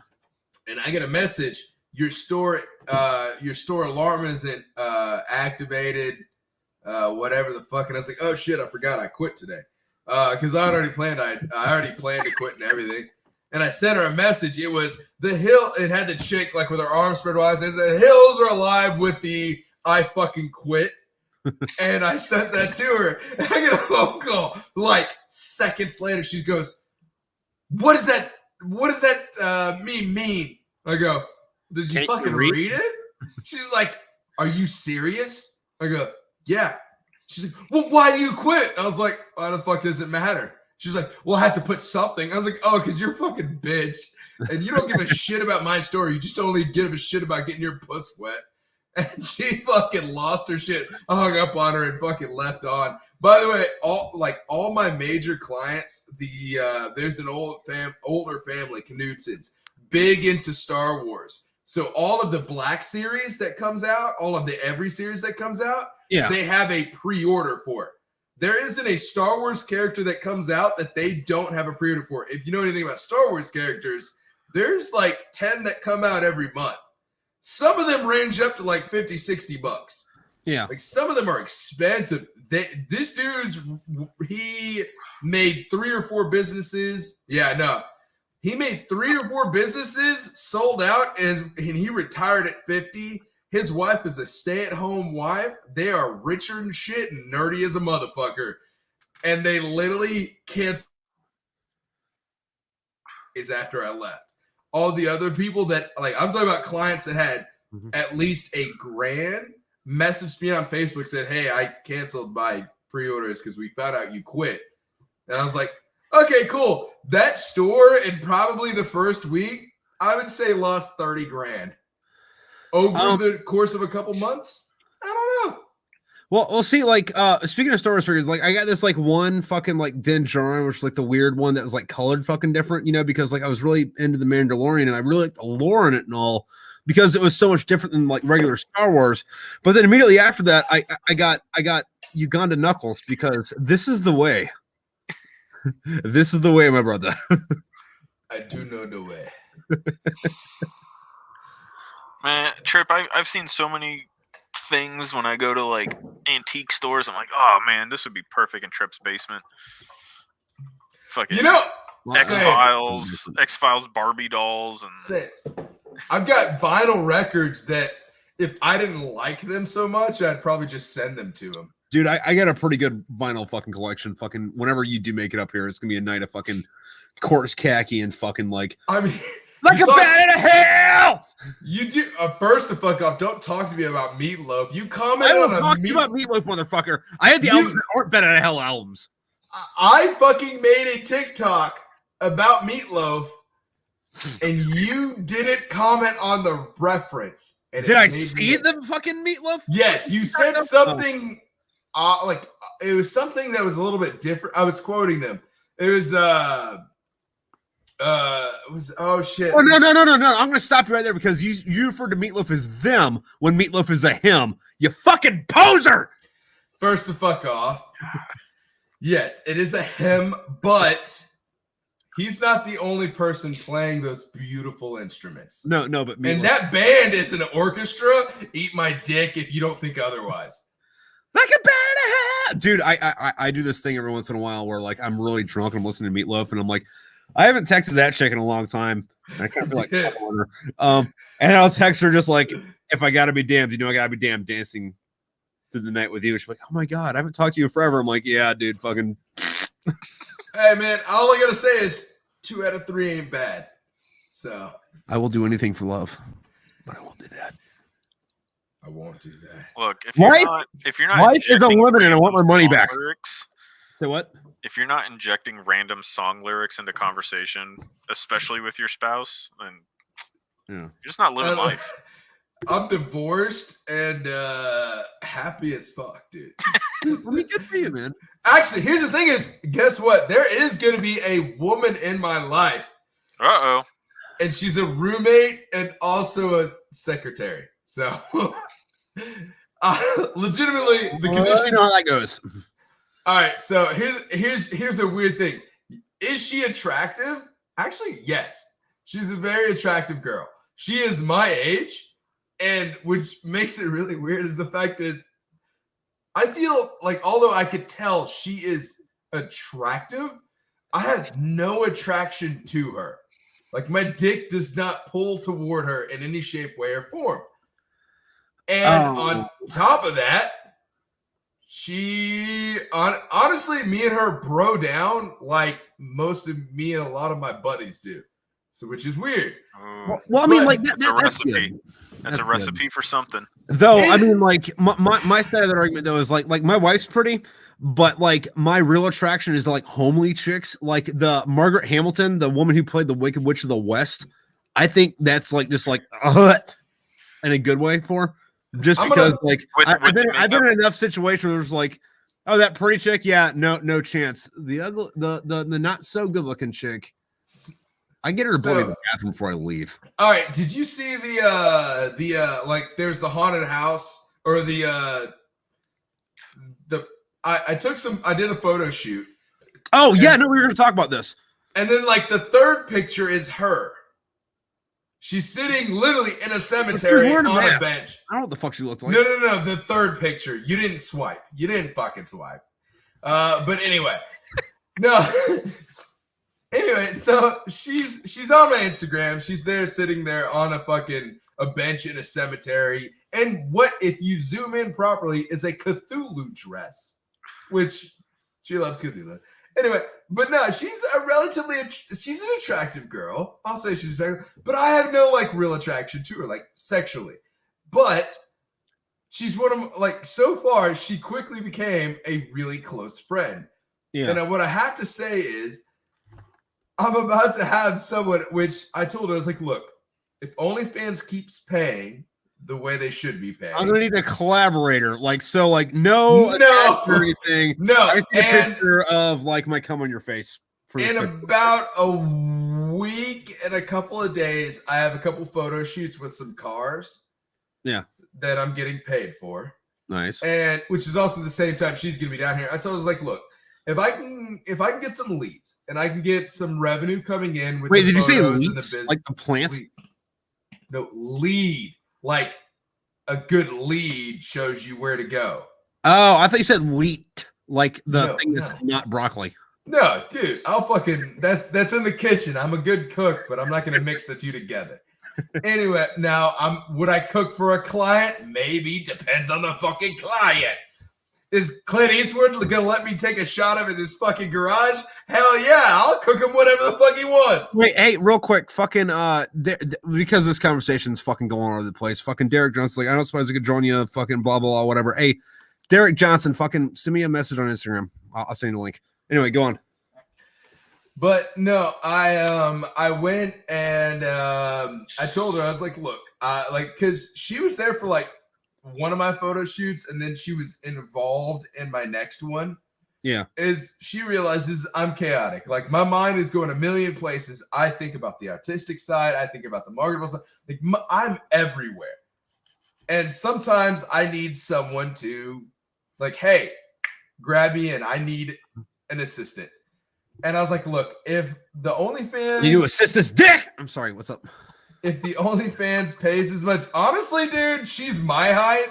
And I know for a fact, I've stood next to you, I'm taller than you. Well, I mean, so no, she might... You're short, man. You're only like 6'1", right? Yeah. And her dad's an MLB player, and I've seen her swing a bat. She might fuck your world up if you talk too much shit. I don't think she'll handle you in a fist fight, but if she fucking carries a bat up there, that's on you, my guy. That's on you. So speaking of talking shit, fucking I had this thing the other this idea, this fucking rationalization I fucking came to, and like Mia Khalifa doesn't do it for me because like I don't trust skinny Arabic chicks. Like fat Arabic chicks, sure. Skinny ones, no. And the thing is Mia Khalifa slightly plump. Mia Khalifa is all about getting spit roasted, but she's not about getting kebabbed, and there's a fucking difference. All right. On that note, yes. I got to run inside because my computer's about to die. All right, man. I will be back in a couple minutes. All right. Once I figure out how to mute myself. There we go. I will say, yes, I agree. I mean, are you looking for an argument? Like, do I need? No. I was just saying Mia Khalifa's trash because, like, oh yeah, look, I'm this hot Lebanese chick. It's like, yeah, but you're Lebanese and like skinny. Like that's like saying like an Italian chick who can't make lasagna. Like, fucking bro, listen, fucking something suspect about this. So, all right, Mia Khalifa's best attribute, in my opinion, which people can argue, is that she is sexually attractive and connected to a taboo. It's not that she's taboo or that she's wrong or she's bad. She is sexually attractive in America, and she can put on a hijab and talk about being from the Middle East. Dude, and that's the only connection. That was kind of what I was getting mad about because, like, fucking, like, if you go on the fucking hub or fucking like Xvids or X, does anybody still use Xhamster? I don't know if they do, but like, if you go on the xnxx.com, dude, XNXS is fucking nice. But if you go in there and you look fucking Arab chicks, it's all fucking Latina chicks in a hijab, and it's like, dude, no, like the bone structure in their face is different, and I can tell because, like, I'm not in the Klan or anything, but like, I'm good at like racial segregation, and I'm looking for Arabic chicks. Not fucking Juanita in a fucking niqab, all right? I will say, I can tell by like Arabic chicks have this thing, or not Arabic chicks, Arabic people. Fucking, they got this thing where like their teeth are more square than anybody else's, and like you can look at their mouth and be like, yes. I'm like fucking like Latina chicks where it's like, everything's good, but it's like, no, I can notice the differences. And like after I'm having my like post nut clarity where like I'm like, cleaning up a sock, like I'm not thinking about fucking getting burritos. I'm thinking about getting fucking goddamn shawarma. And it's part of the fantasy, man. Like fucking no. Oh no, I agree with you. All right, so the major difference is, all right, I haven't put that much thought into spanking the bank, but I can tell you from what I would call the closest thing you'll ever find to a scientifical thought about this is I went through fucking Click where we had to take pictures. And one of the things was about the pictures and about fucking watching the people, company level intelligence cell training is we had to watch people walk and talk. And all of us were combat hunter instructor trainers before that was an MOS that was lost to a civilian job. Mind you, you could train me for a couple of grand and I could train a battalion, or you can train a guy to make fucking $300K a year and then not train a battalion. So, all right, you know what? I'm gonna get upset. Yeah, dude. No, I've been all to the division courses just because they were in the same fucking lineup. I'm the biggest waste of fucking funds the military has ever. Not the military, but I'm the biggest waste of funds that the General Marine Corps has ever had because I've went through so many advanced schoolings. My knowledge is right here, and then I got out, and no one tried to keep me in. At all. Like I got it, and they're like, "Hey, we'll give you 10 grand bonus." I was like, "I'm good." Like 10 grand bonus to change MOSs and possibly never go on another deployment. And I was like, I'm good, my guy. Yeah. Also, real quick, Derek, on Instagram or fucking goddamn TikTok? Do it on Instagram. Anyway, go on. Sorry. I will say Derek is a funny person. I love his live streams too.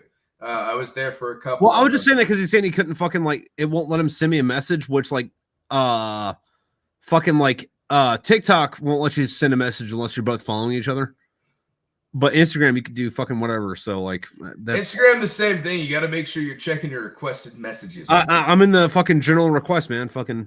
But no, he should still be able to send it. Like fucking, it would just be up to me to go. But I will say this about fucking learning about Intel is a big thing was the facial structure of people. Yeah, seeing an American, someone that was a third generation American, had a general facial structure. Yeah, versus first generation Indian or the general demographic of the Middle East or anything like that. The facial structure changes where you live. And it's this weird genetic code. So your attraction to the squared fucking jawed woman that was Bertha is also very well it's very well close to Russian women, which I don't know if that's something you've ever typed in. No, I lost my virginity to a fucking Russian chick, and that's where a lot of the second book came from. So if you want to talk about some psychological factors, the fact that you're looking for the same square jaw that's seen in Afghanistan women, same as found in Russian women. No, I'm not talking that about you lost your virginity to. Pashtuns are not Arabic. Now hold the fuck up. No. Yes, they are. Wait, what? No. Pashtuns are close to being fucking Pakistani or fucking whatever the fuck that one is. They're all like Arabic is like Arab Peninsula, like the west side of Iraq up towards fucking Turkey, and then like a little bit of Egypt. You know, I haven't sat with a debate with you in a hot second. And like Persians are not fucking Arabic. It's a different fucking thing. And Persians are between fucking Arabs. I'm sorry. It's like Arabs and then Iraqis and then Kurds and then Persians and then Pashtuns and then fucking, I don't know what the technical term is for Pakistani, but then there's like a whole other ethnic group between Afghanistan and fucking India. So before I pull up a map, and I'll make an ass of myself on my own volition, but first of all, Pashtun is a dialect of Arabic, and that is because they're in the Arabian Peninsula, and all of them are technically included upon each other. Hold on, say that again. Just from the beginning, which part? Yes. Hold on. Do you have 2 refrigerators? Huh? No, the display cases. Oh shit! Hold on, yeah. All right. I'm gonna talk about those because they're badass as fuck. Thank you. But Pashto is a dialect, and it's part of Arabic. And no. Pashto is an ethnic group. It's also a fucking dialect, but I'm talking about the ethnic group, which live in Afghanistan, which are more closely related to Indians than they are to Persians or Arabs. And then Pashto, the dialect, is more closely related to Farsi than it is Arabic. They have the same writing system, but that's kind of like saying French is closer to English than it is to fucking Polish, just because they both write the same squiggly lines. I'm gonna put a fucking pin in that, and I'm either gonna debate you or send you a couple of links that make you feel like an asshole.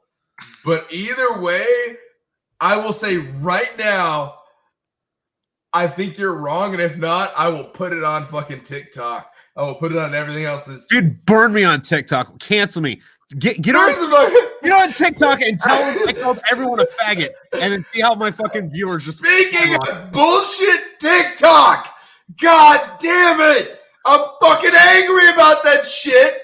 I literally pay for a video, and I was told from some people that make better views than me, if I pay for the video, the rest of my videos will start getting views again. I go to 5,000 views per video to 3,000 to 2,000 to 30. And now I can't hit over 100. I swear to fuck, I'll kill someone in their fucking office. That's not going to get used in court. You gotta prove Your Honor. That's what she said. I want a fucking goddamn judge to argue how I shot in a competition 5 years ago. Sorry, there's an extra thumb there. I want a judge to prove that 5 years ago I could shoot the same as today. Eat my dick.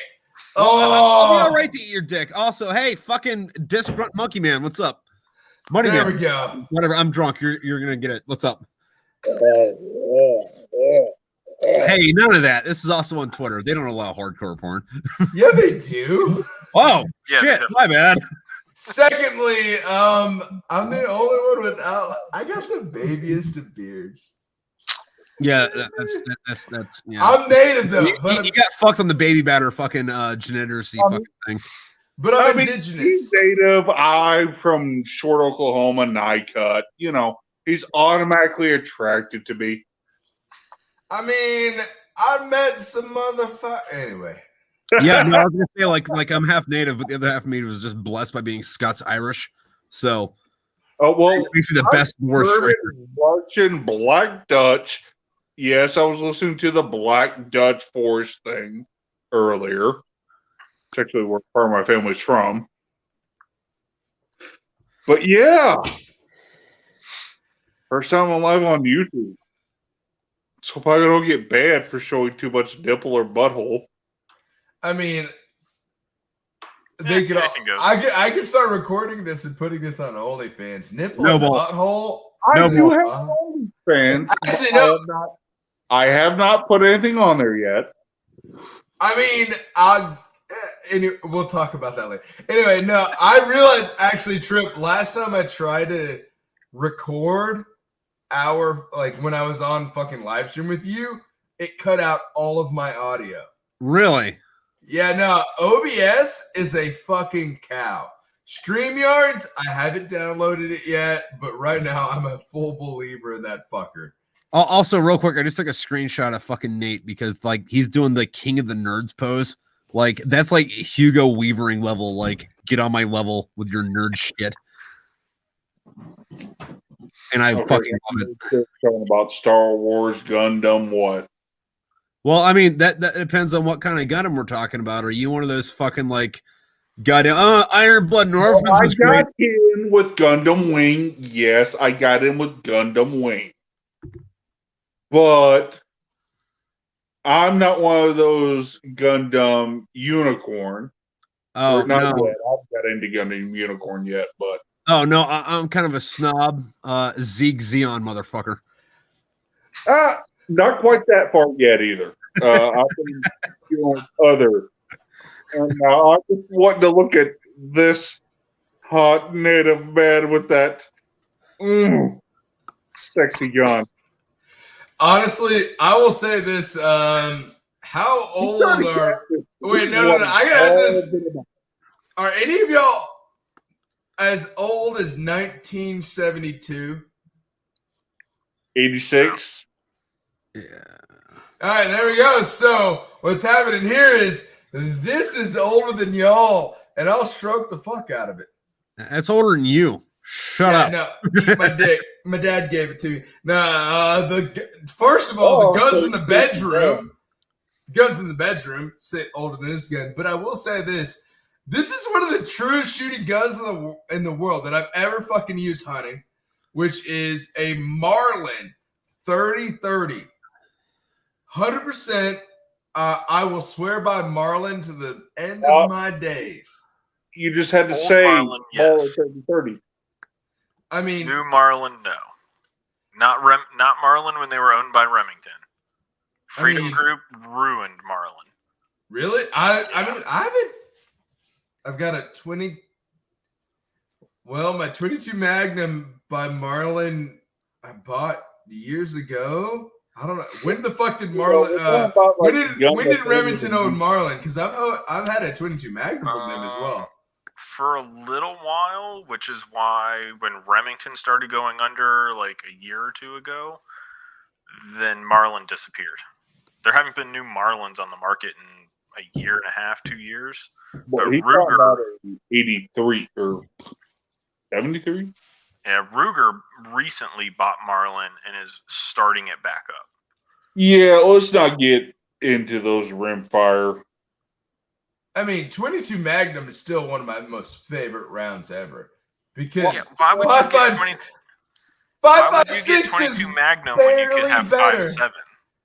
I mean, first of all, 5.7. Yeah, let me pay fucking three times the price. Pickle, what you don't know about Nate over here is that he has enough money. No, I just don't have kids. First off, fucking there was this lie about the Iraq War, how we went there to like stop Saddam from making weapons of mass destruction. We actually went to Iraq because Saddam found a Stargate and we weren't allowed to have him. And Nate was actually in the first wave over there, and he went over with fucking SG3 or maybe SG4. Fucking Kurt Russell hated him. Or Teal. Say what? He wasn't with O'Neill or Teal. So he made in with Sergeant, or Dr. Jackson. Yeah, no, my favorite episode though was still like when they hooked up with like I think SG5, which was like the Marine Recon unit, and they hated them because like they were Marines. They just like blew everything up, and it was like, yes. No, even better than that when the Russians came over and sent their own team over, and they all died.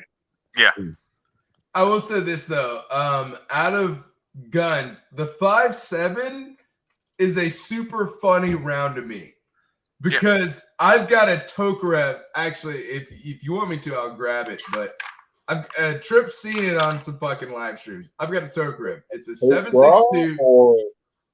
It's a TC-33 Tokarev 7.62 by 2.5, which means it's a shortened AK round.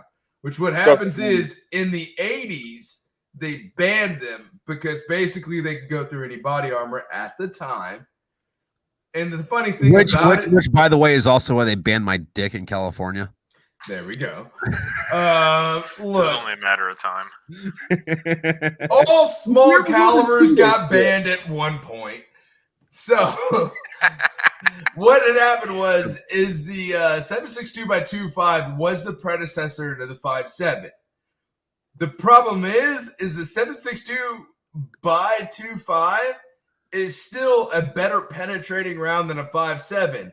Only, and I will say only this, is when it's on the TC platform, which is basically a 1911.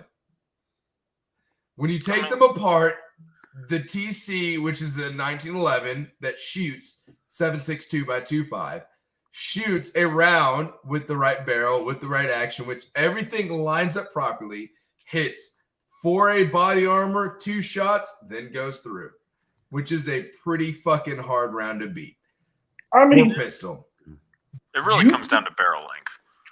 You can also do that with any kind of round as long as you can manipulate the round, powder, and everything else.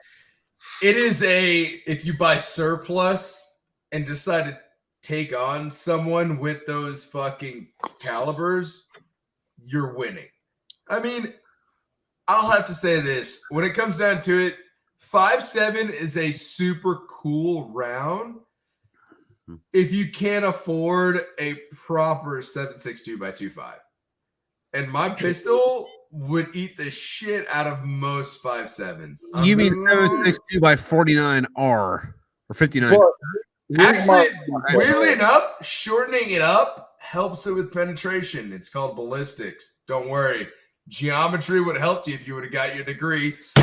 Dude, my favorite, I haven't ever seen one of these in real life. My favorite gun I've seen on the internet is like somebody takes a Mosin and like shaves the barrel down to where like the fucking round is hanging out the fucking barrel. The fucking trench gun thing. The fucking, I know what you're talking about. It's beautiful.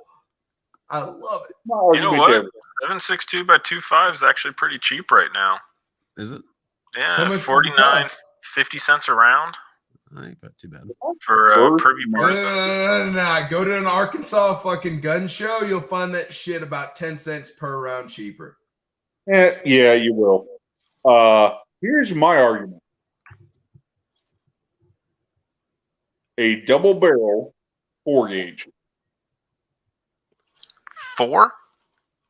Yes. 4? I mean, that sounds painful. Well, it's painful to shoot, but you'll kill anything you got. Yeah. That's honestly, I will say that's the best. That is an Arkansas argument on if you got yourself a fucking cow-fed motherfucker that can survive it.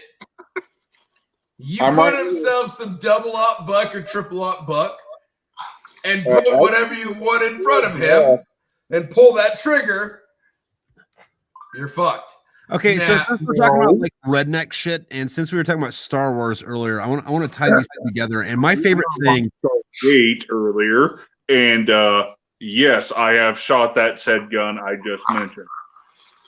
That's fair, but I want to hear Star Wars. But my favorite thing in the entirety of the Star Wars lore is like way back in the day, the fucking Mandalorians had this war against the fucking Republic, and they figured out that like, you know, if they shot lasers at Jedi, they could reflect them with their lightsaber or whatever. So the Mandalorians just like got shotguns. Yes. They're like, deflect this, you fucking bitch. I fucking love that. That's my favorite part of the Star Wars lore. Is like, oh shit. Let's go primitive. Parry this, you fucking casual. It's like, all right. So you can beat the pointed stick and the fucking laser beam, but can you beat the buckshot? The boomstick. And I fucking love it.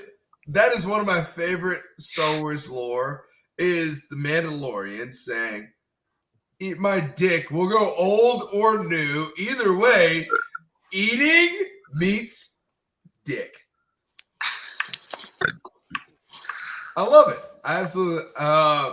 Also, I will say this about the Mandalorian. I read glimpses of the fucking the books and I had friends explain it to me. Then all of a sudden, the Mandalorian TV show happened, and I had an understanding of it. And then I watched it from the last episode back to the first episode. So you watch it backwards. Yeah, not on purpose. Honestly, all right, here's the thing is, I watched the last 4 episodes, thought it was cool, watched the one before that, and then watched the one before that and thought it was shit, and then I watched it from front to end while hammered drunk with a girl that thought it was the coolest fucking show in the world. I will say, though, Boba Fett, I really want to see his TV series. Dude, no. And that's the greatest thing ever, because like before that episode, fucking Boba Fett was like the king of like coolest bad guys who completely fail to deliver. And then, like, I know you guys have been cock blocked for 30 fucking years. Here you go. The scene will make up for it. Yeah. Dude, Boba Fett comes in like, Kitty. I don't give a fuck. And comes in fucking dude, Boba Fett has to be the guy that waited just long enough to be badass. No, Boba Fett's that guy who retires as a staff sergeant at 24 years. Yes. Also, the actor that played Boba Fett, have you seen him singing a David Allan Coe songs on set? Yeah. So let's not talk about that here, gentlemen. I mean, this is YouTube. You can talk about anything you want. This isn't TikTok or Instagram. Yeah. I'm still pissed off about TikTok. Ugh. I still don't have a TikTok. Dude, do you have anything you want to sell? No. All right, then you don't need a TikTok. Yeah, you can find all the good internet shit. Now, I will say this, though, about TikTok. Over. Even if you're not trying to sell something, do you like cosplay or appreciate it? Oh. I literally bought this because I was watching Stargate. All right, so if you like cosplay, get on the cosplay side of TikTok, and I swear to God, you're not going to be upset. They will act out your favorite TV shows, and actually, I hit a couple of Stargate fucking cosplays that I really liked, but I passed them up because I started liking Battlestar Galactica, which I'm going to let you know right now, I'll pick Battlestar Galactica over Stargate any day. You must construct additional pylons. Battlestar Galactica played Jimi Hendrix. Good for them. Did they have Captain Sisko? I don't fucking care. Or Trek. No. I don't care. But no. Gate is better honestly, than Trek. If you like cosplay, TikTok's a solid place to be. I'm in a weird place on TikTok because I'll see trip stuff, but then I'll see some like honestly, even by trip standards, I'll see some weird shit on TikTok. Yeah. Well, like I wasn't like I never started a TikTok account, but like there was a little while, a couple weeks ago, like Facebook was showing TikTok videos. Yeah, they're trying to like get the market. It's a money thing. Yeah, and then like it just disappeared, and I was like, that was my rabbit hole. They're still there. Yeah, I can't find it now. Or if you're on Instagram, if you go to Reels, most of that's just like TikTok shit. Well, and that's what it was. Is Facebook was bringing it over from Instagram, and everyone was posting their TikToks on Instagram, which then went to Facebook. And I was just scrolling Facebook, like, well, I'm stuck here for 5 hours. Like, I'll just keep going. I'm also going to say, like, to get banned on social things, since I've been permanently banned on TikTok, literally for doing nothing. Clappers probably the hardest to get banned on. Now they have started banning people recently, and I don't have that big of a following on Clapper, so don't get me lying to y'all on that. But I mean, I know Toby hasn't been banned or Angel hasn't been banned there. That's where they migrated to.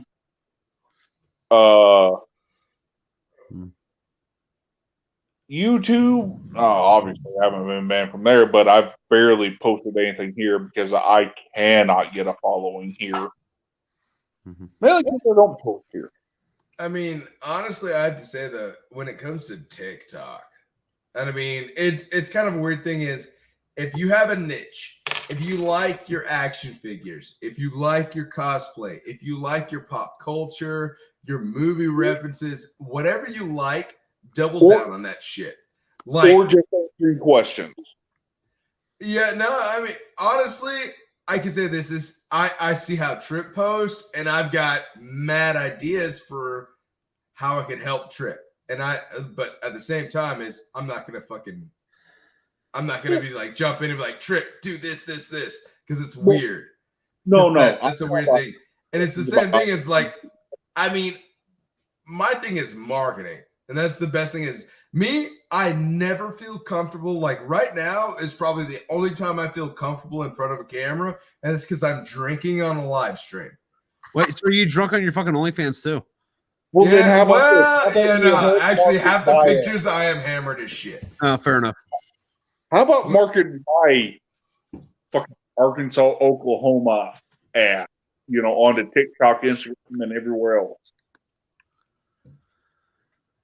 I'm pretty. If you look at me in the right light, I just don't have the right light. I mean, I sent Trip something the other day. I don't know if you ever did anything with it. Which one? Change the meaning of a song by changing one letter. Oh no, I haven't done anything with it yet. Yeah. So I don't have any of my. Okay, there we go. I don't have any of my ring lights here. Hell, I don't even have my Marine Corps flag or anything like that here yet. Tomorrow is my main day of moving all my shit, so I've been remodeling the house. Yeah, I'm not worried about your house, but like your dog's looking at your balls, so like that's what's up. One. I mean, that's fair. Yeah, that's the only dog that does have balls, and yes, they are missing.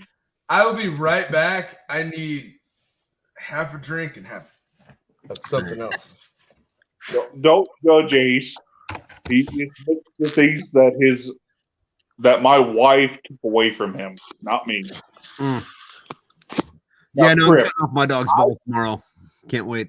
Come over the fucking place. Socialize your dog, Trip. I'm still hurt that Scully would not come. And oh no, dude! I socialize her all the time, but like the relationship that exists with that dog and me is like that dog exists to be my dog, and fuck everybody else. Yeah, I've tried to break her of that. No. Fuck you. I'm cool, and fuck you. That's how that dog looks at the world. Yeah, that's kind of how my dog and cat are. My main dog and cat. My dog Raven and my cat Chili that my daughter named because of her favorite restaurant. They literally hate everyone else except for each other and me. Yeah, but when you said it like that, though, I was thinking, all right, so these are my dogs. This is McDonald's. This is the Burger King. This one's Applebee's. And this one is Texas Roadhouse. Why did you name Texas Roadhouse? That's just where we picked Raven and Chili. I didn't name either of them, but they are both mine. In fact, all of them are mine. In fact, I may be getting a Malamute here in the next few days or week or so. That's named Igor. Yeah. No, all I heard was like, this is my puppy dog. There are many like it, but this one. Yeah, pretty much. I have become the fuck. Holy fuck! I didn't move out to Oklahoma, the deep Oklahoma state, or the deep Arkansas state. I don't know if y'all heard that thunder. Yeah, we bet. Is that what that is? Yeah, I thought it was the dogs. The doji. Anyways, I need to move out and start an animal sanctuary. I would be 100% for that. Indoor animal sanctuary with an outdoor area. Oh, and Trip. What's up? And Pickle could come around. Oh, you got it cut off? Yeah. Oh, that's hot. The crown gave me permission. Nice. Yeah. Oh, dude, your suppressor fits over it. Yeah. I'm just Nice. deciding to smoke in my house. With, Speaking of that reminded me of that fucking in this group chat I was in beforehand, where it was a bunch of Marines. This army dude showed up, and we're all fucking dogging him and shit. Fucking one of the best fucking jabs I ever fucking heard came up, where it was like, dude, you haven't been laid in so long, your foreskin grow back.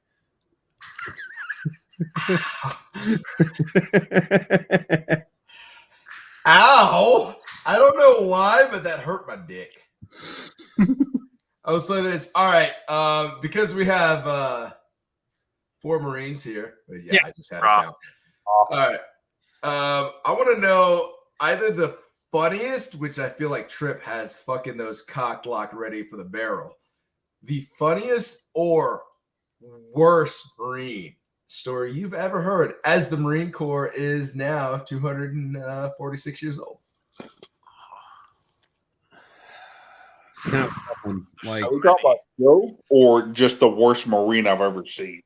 Just worst story or funniest story you could fucking come up with. I got the fucking. We already went over boys. I got the worst story, and that would be in Iraq. So I went to Iraq in like 2015, which was like after the full Iraq story. So we were holding Al-Assad. Yeah, and Iraq's been over for like 10 years at that point. Yeah, but some ISIS decided they don't like us, so we were partnered with the Iraqi army and also the fucking the group of them that fucking hated us, the little militia that hated us, but they hated ISIS more. Yeah. So we're sitting there and we're like, all right, we got to make sure this bunker and everywhere else is clear. And there's a guy called fucking, and this is really funny because it's he has the same name as Hank. I don't know his first name at all, but his name was Allensworth, which makes it weird when I read your book because I think of Allensworth, which is a guy that was a Fast Company fuck muppet that fucking came to us. It was like, I'm a corporal, and we're like, we don't give a shit, dude. Yeah. He was a corporal 11. And so we're supposed to be clearing fucking a couple of buildings and a goddamn bunker next to the airfield. You know, most of it's training, and I'm sitting in the gun, and they're like, hey, you're going to be in charge of this vehicle. And I was like, cool, I'll be in the gun. And because I decided, you know what, my guys knew if I ever fucking went down, they knew what the fuck to do. But we had this company fucking shit whistle that just so happened to be in a little bit longer than some of us.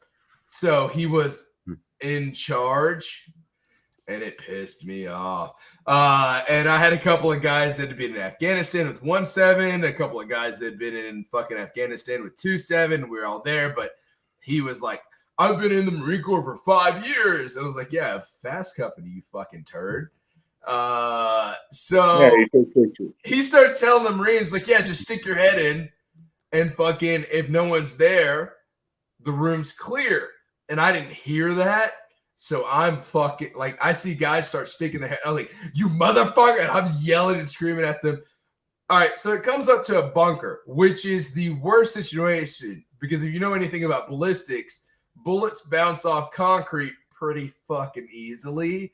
And I was fucking upset because he starts running into a bunker. And I start yelling and screaming at him that he's a fucking turd and to get the fuck out.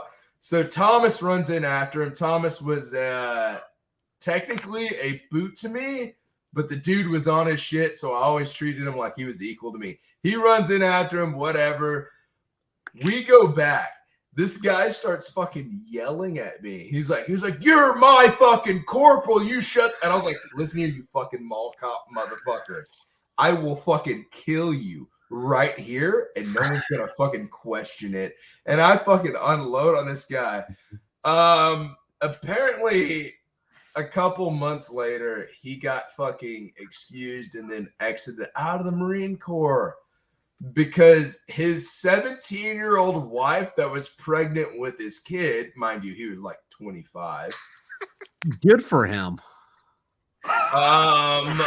Started telling the cops about him beating the shit out of her. Wow.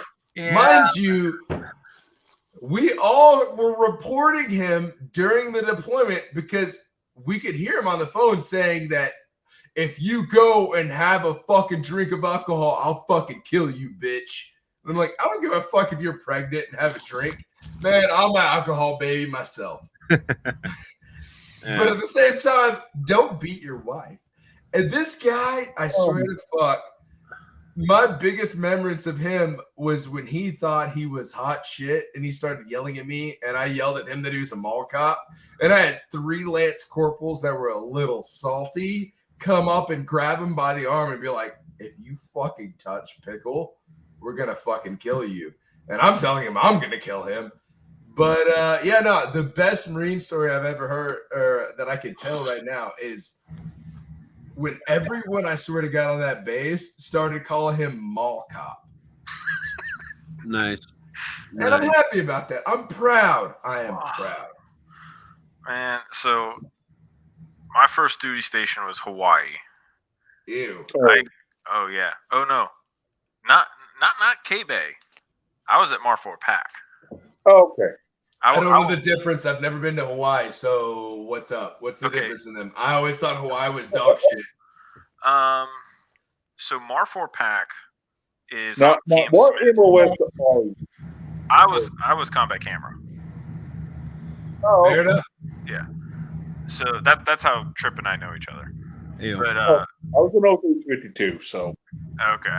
So 41. I show up to my first duty station, and my corporal, I didn't have a sergeant at the time.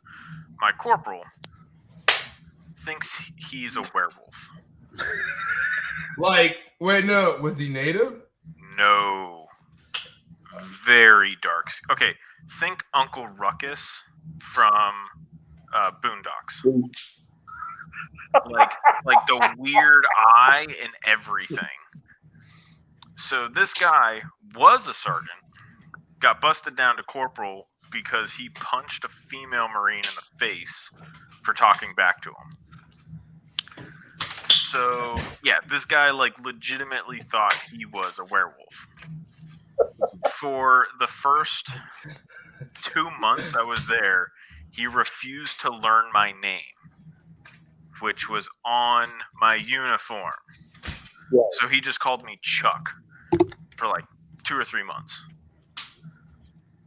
So yeah, I'd overhear him talking on the phone, oh yeah, I got a spell for lycanthropy or whatever, and dead set on werewolves are a real thing.